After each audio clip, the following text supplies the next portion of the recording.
देश के टॉप के चंद नेताओं में गिने जाने वाले शरद पवार 2 दिनों में 2 बार प्रेस कॉन्फ्रेंस कर चुके हैं। अमूमन वो ऐसा नहीं करते हैं, सिर्फ इसीलिए कि उनको अपने एक आदमी को बचाना है जो महाराष्ट्र के गृह मंत्री हैं।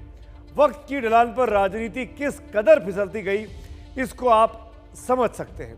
कभी ट्रेन हादसे के कारण लाल बहादुर शास्त्री ने रेल मंत्री के पद से इस्तीफा दे दिया था और आज पवार साहब 100 करोड़ के वसूली के आरोप में फंसे अपने एक नेता को दूध का धुला बताने के लिए सारे जतन कर रहे हैं। बावजूद इसके ये विवाद अर्श से फर्श तक नाच रहा है।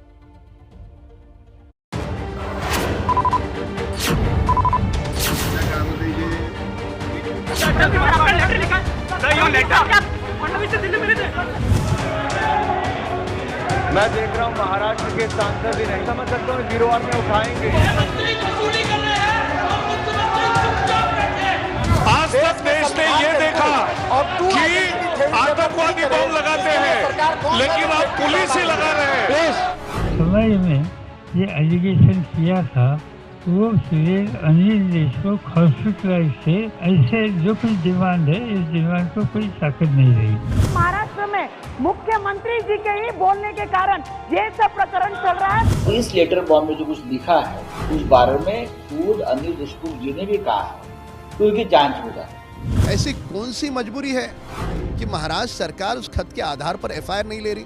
भाजपा का सरकारवाद स्थापित करने के जो प्रयास चल रहे थे वो पूरी तरीके से असफल हुए। मुझे समझ नहीं आ रहा है कौन किसी की चाकरी कर रहा है और कौन किसके लिए काम कर रहा है। इसलिए हमने गवर्नर से कहा कि सरकार बर्खास्त कीजिए लेकिन असेंबली बर्खास्त मत कीजिए। दरअसल एंटीलिया विस्फोट कांड से जो विस्फोट हुआ है उसमें हर रोज नए खुलासे अब सामने आ रहे हैं और नए नए आरोप लग रहे हैं। एंटीलिया विस्फोट कांड से लेकर मनसुख हिरेन की रहस्यमयी मौत और 100 करोड़ की वसूली जैसे सनसनीखेज मामलों में बात इतनी आगे बढ़ चुकी है कि एनकाउंटर स्पेशलिस्ट माने जाने वाले सचिन वाजे अंदर हैं और उनसे एनआईए जांच कर रही है। मुंबई के पुलिस कमिश्नर परमवीर सिंह को इसी चक्कर में पद से हटा दिया गया और होमगार्ड का डीजी बना दिया गया। यानी वो बाहर, अब निशाने पर कौन है? वो है महाराष्ट्र के गृह मंत्री अनिल देशमुख, जिनको लेकर सवाल घुमड़ रहे हैं ये रहेंगे या जाएंगे। मुंबई से उठकर इस विवाद की गूंज संसद के दोनों सदनों में आज सुनाई पड़ी।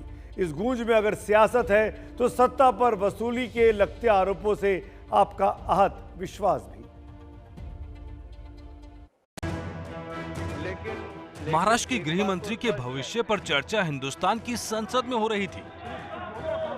के विषय में बताना चाहे तो माननीय उपसभापति जी, वसूली के आरोपों की गूंज इतनी प्रबल थी कि आज संसद के दोनों सदनों में कुछ दूसरा सुनाई नहीं दे रहा था। बीजेपी ने इस मुद्दे पर दोनों सदनों में खूब हंगामा किया। गृह मंत्री वसूली कर रहे हैं, सर 100 करोड़ की महीने की वसूली।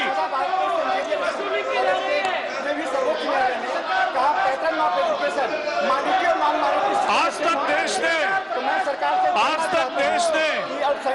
ये देखा, आज तक देश ने ये देखा और एक लास्ट आज तक देश ने ये देखा कि आतंकवादी बम लगाते हैं, लेकिन आप पुलिस ही लगा रहे हैं।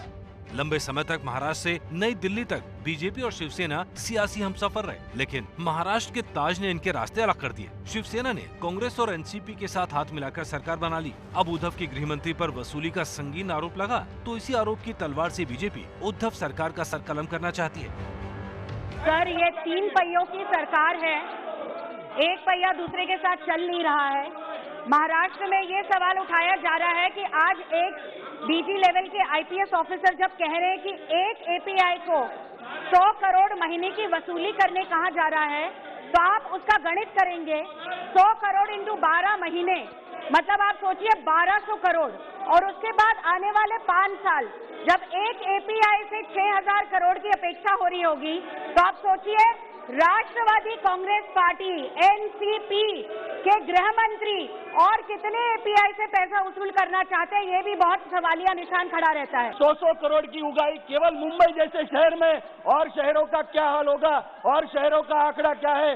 तो मेरी आपसे सरकार से ये मांग है कि इस पे कार्रवाई होनी चाहिए सीबीआई से इसकी जांच होनी चाहिए और महाराष्ट्र की सरकार को ताबड़तोड़ इस्तीफा देना चाहिए। मुख्यमंत्री और गृह मंत्री ने इस्तीफा देना चाहिए। महाराष्ट्र का ये मुद्दा राष्ट्र का मुद्दा बन गया। बीजेपी ने महाराष्ट्र से निर्दलीय सांसद नवनीत राणा भी वसूली वाली बात के खिलाफ मोर्चाबंदी कर रही थी, लेकिन शिवसेना, कांग्रेस और एनसीपी का कहना है कि ये सब बीजेपी की साजिश है। कई कपट नीति, राजकीय कपट नीति चलाने का काम दुर्भाग्य से केंद्र सरकार के माध्यम से हो रहा है। सभापति महोदय, हो रहा है। और जिस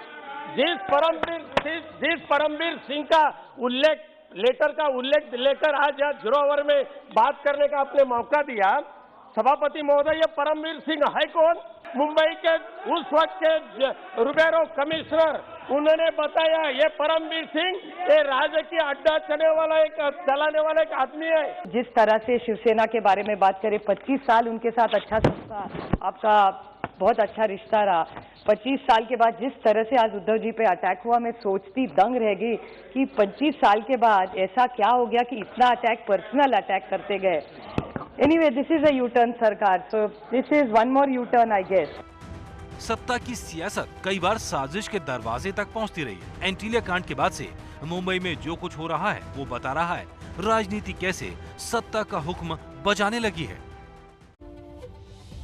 तो एंटीलिया विस्फोटक कांड ने अगर मुंबई के पुलिस कमिश्नर परमवीर सिंह की कुर्सी ले ली, तो उनकी चिट्ठी से हुए विस्फोट में महाराष्ट्र के गृह मंत्री अनिल देशमुख की गद्दी झुलसती दिखती है। एनसीपी सुप्रीमो शरद पवार अपने परम करीबी देशमुख को बचाने में सबूतों की सूची लेकर प्रेस कॉन्फ्रेंस कर रहे हैं। एक नहीं, दो बार लगातार 2 दिन तक। लेकिन उस बचाव के साथ ही झूठ सच की एक क्रोनोलॉजी भी अब खुलती चली गई है।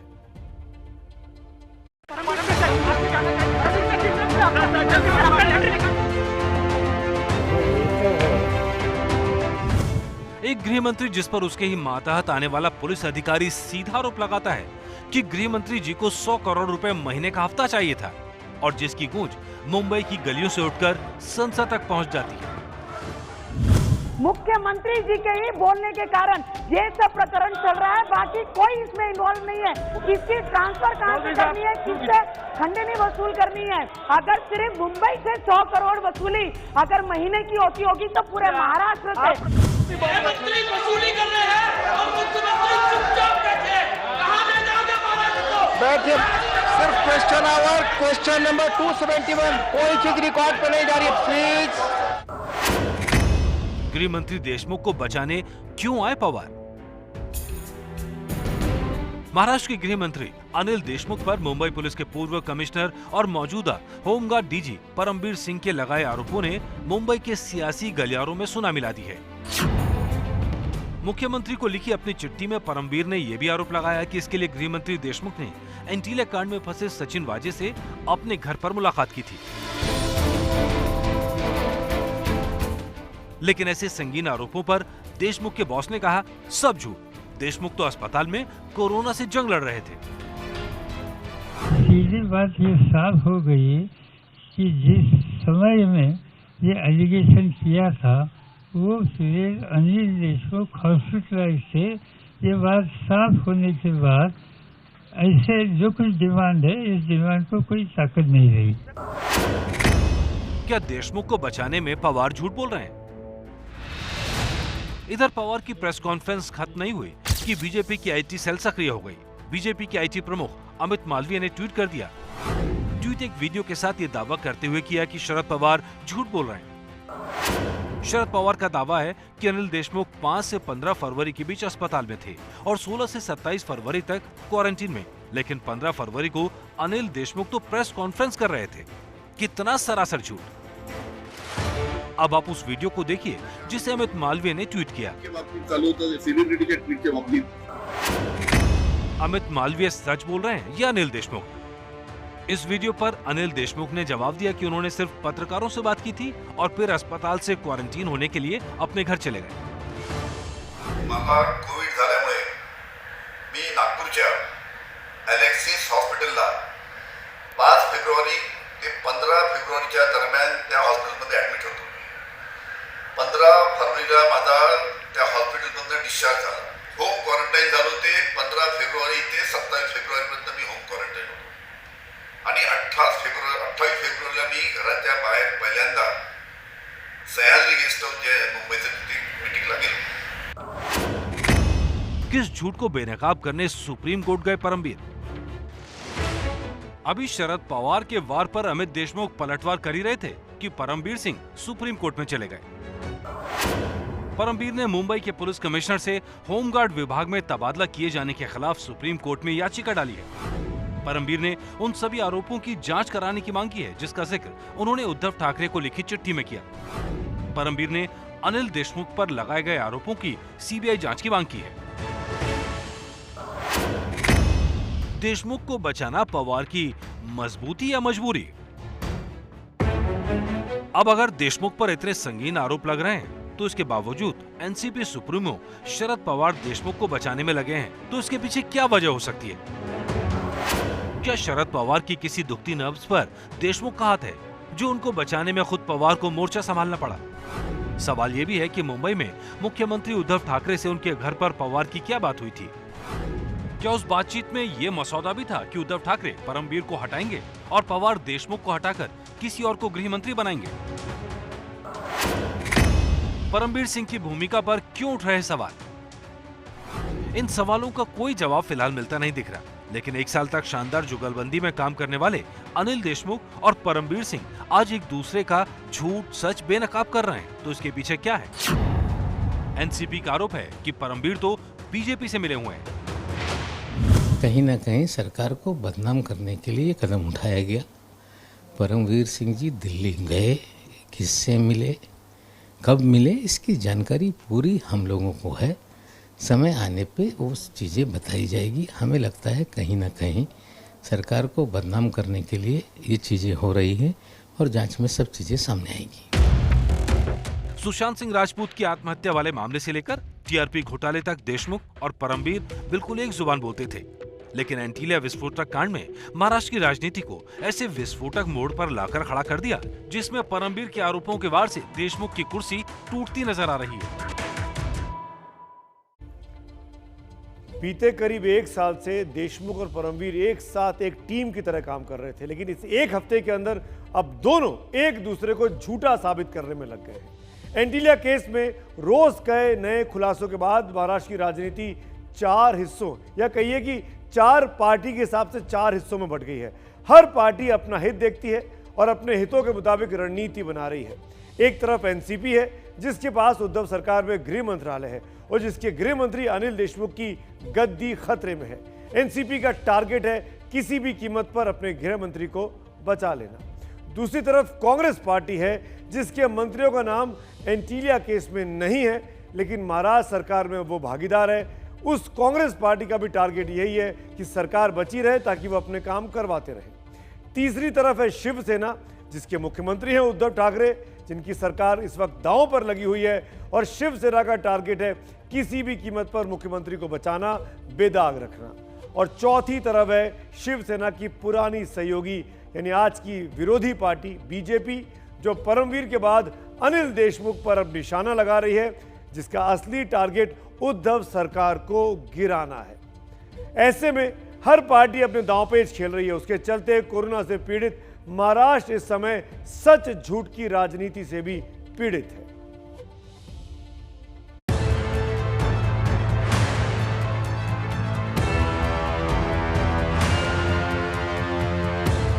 एंटीलिया केस की गाड़ी जो चली वो वाजे से कमिश्नर और कमिश्नर से होते हुए गृह मंत्री अनिल देशमुख के दरवाजे पर पहुंच चुकी है. बीजेपी चाहती है कि गाड़ी मुख्यमंत्री उद्धव ठाकरे के दरवाजे तक पहुंचे. 48 घंटे बीत जाने के बाद भी ऐसी कौन सी मजबूरी है कि महाराष्ट्र सरकार उस खत के आधार पर एफआईआर नहीं ले रही?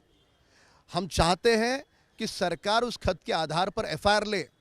परमवीर सिंह ने जिन नामों को उजागर किया है उनकी जांच हो, ये हमारी मांग है. लेकिन यही बात शिवसेना, एनसीपी और कांग्रेस टालना चाहती है. कांग्रेस सत्ता में भागीदार तो है, लेकिन उसके मंत्रियों पर अवैध वसूली के छींटे नहीं उछले. यही वजह है कि उसका एक मंत्री गृह मंत्री को बर्खास्त करने की मांग करता है तो दूसरा मंत्री को बचाने की. मेरा सजेशन है कि होम मिनिस्टर को इस्तीफा देना चाहिए जब तक इन्वेस्टिगेशन कंप्लीट होता है.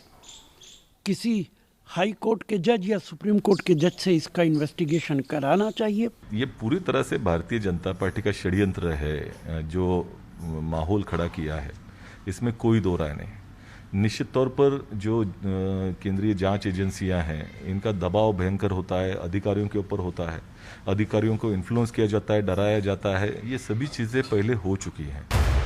सूत्रों के मुताबिक महाराष्ट्र पर कांग्रेस हाईकमान ने रिपोर्ट ली है, जिसके बाद महाराष्ट्र कांग्रेस के बड़े नेता अशोक चव्हाण और बालासाहब थोराट ने उद्धव ठाकरे से मुलाकात भी की। कांग्रेस का मानना है कि महाराष्ट्र सरकार की स्थिरता पर संकट नहीं आना चाहिए। यही वजह है कि कांग्रेस बीजेपी पर पलटवार कर रही है। ये कोई इंटेंशन इसमें जो है वो अलग है, इंटेंशन पॉलिटिकल हो सकता है ऐसा लगता है। तो ऐसे लेटर पर किसी मिनिस्टर का रेजिग्नेशन लेना ठीक नहीं, ये हमारी भूमिका है। मुंबई के पूर्व सीपी परमवीर सिंह ने गृह मंत्री अनिल देशमुख पर उगाही का आरोप लगाया था, लेकिन खुद एनसीपी सुप्रीमो शरद पवार बचाव में आ गए। अब एनसीपी पूरी तरह देशमुख के पीछे खड़ी है और केंद्र पर साजिश का आरोप लगा रही है। विपक्ष कह रही है कि अधिकारी ने आरोप लगाया, इस्तीफा दे दो। अतीत देखे भारतीय जनता पार्टी, गुजरात में अधिकारियों ने किस तरह से उस समय के गृह मंत्री पे सवाल उठाए थे, आरोप लगाए थे, तब के मॉरलिटी दिखाई थी बीजेपी ने। हमें लगता है ये सवाल करने का नैतिक अधिकार भारतीय जनता पार्टी के पास नहीं है। वहीं उद्धव ठाकरे ने कानून व्यवस्था के लिए समीक्षा बैठक बुलाई। बैठक में गृह विभाग के तमाम बड़े अधिकारी मौजूद थे। उद्धव ठाकरे अब ये संकेत दे रहे हैं कि उनकी नजर अब गृह मंत्रालय पर होगी, लेकिन उद्धव ठाकरे ये भी भली भांति जानते हैं कि अगर गाड़ी देशमुख के दरवाजे से आगे बढ़ी तो अगला दरवाजा उनका ही है। ऐसे में शिवसेना बनाम एनसीपी ये तो बना हुआ ही है। वहीं पिछले 1.5 साल से सरकार पर लग रहे एक के बाद एक आरोप और तालमेल की कमी ने पूरी सरकार को ही कटघरे में ला खड़ा किया है। सचिन वाजे का शिवसेना ने पहले बचाव किया था। इस मुद्दे पर एनसीपी और शिवसेना आमने सामने आए। बाद में वाजे का तबादला हुआ और वो गिरफ्तार हुआ। उद्धव कमिश्नर परमवीर को तुरंत हटाने के पक्ष में नहीं थे, जबकि एनसीपी उन्हें तुरंत हटाना चाहती थी। एनसीपी सुप्रीमो शरद पवार के हस्तक्षेप के बाद परमवीर को हटाया गया। विधायकों के मिलने वाले फंड पर भी शिवसेना एनसीपी से नाराज रही है, क्योंकि फंड का बंटवारा एनसीपी कोटे के मंत्री अजीत पवार के पास है। इसी तरह टिकटॉक गर्ल पूजा चौहान की आत्महत्या पर एनसीपी के दबाव में शिवसेना कोटे के मंत्री संजय राठौड़ को हटाना पड़ा था, जिसको हम लोग आर्टिकल 356 यूज करने के लिए कॉन्स्टिट्यूशनल ब्रेकडाउन जिसको बोलते हैं, वैसे जो हालात निश्चित तौर पे महाराष्ट्र में नहीं है। कानून और सुरक्षा के जो रखवाले हैं, कुछ लोग उनके बारे में कुछ सवाल तो जरूर खड़े हुए हैं, लेकिन जिसको हम लार्ज स्केल पे कॉन्स्टिट्यूशनल ब्रेकडाउन कह सकते हैं, ऐसे हालात तो निश्चित तौर पे नहीं है।